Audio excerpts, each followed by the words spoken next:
அஸ்ஸலாமு அலைக்கும் வரஹ்மத்துல்லாஹி வபரகாத்துஹு. அன்பார்ந்த இஸ்லாமிய சகோதரர்களே, அல்லாஹ்வின் நல்லடியார்களே, நாம் ஒவ்வொரு நாளும் பார்த்து வரக்கூடிய துஆக்களினுடைய தொடரில் இன்று நாம் பார்க்க இருக்கின்ற விடயம் என்னவென்றால், ரசூலுல்லாஹி ஸல்லல்லாஹு அலைஹி வஸல்லம் அவர்கள் அபூ ஹுரைரா ரலியல்லாஹு அன்ஹு அவர்களுக்கு செய்த 3 உபதேசங்கள்.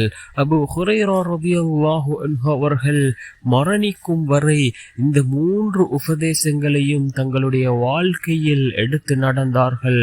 அந்த அளவுக்கு சிறந்த 3 உபதேசங்களை தான் நாம் இன்றைய வீடியோவில் பார்க்க இருக்கின்றோம். அன்பார்ந்த சகோதரர்களே, அல்லாஹ்வின் நல்லடியார்களே, அல்லாஹ்வின் தூதர் ஸல்லல்லாஹு அலைஹி வஸல்லம் அவர்கள் இந்த 3 உபதேசங்களையும் அபூ ஹுரைரா ரலியல்லாஹு அன்ஹு அவர்களுக்கு கூறினார்கள்.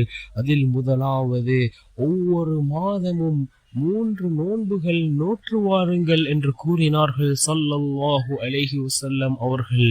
இரண்டாவது கூறினார்கள், 2 ரகாத் லுஹாவை தொழுது வாருங்கள் என்று அபூ ஹுரைரா ரலியல்லாஹு அன்ஹு அவர்களுக்கு ரசூலுல்லாஹி ஸல்லல்லாஹு அலைஹி வஸல்லம் அவர்கள் கூறினார்கள். மூன்றாவது, இரவில் தூங்க செல்ல முன் வித்ரை தொழுது கொள்வீராக என்று அபூ ஹுரைரா ரலியல்லாஹு அன்ஹு அவர்களை பார்த்து அல்லாஹ்வின் தூதர் ஸல்லல்லாஹு அலைஹி வஸல்லம் அவர்கள் கூறினார்கள்.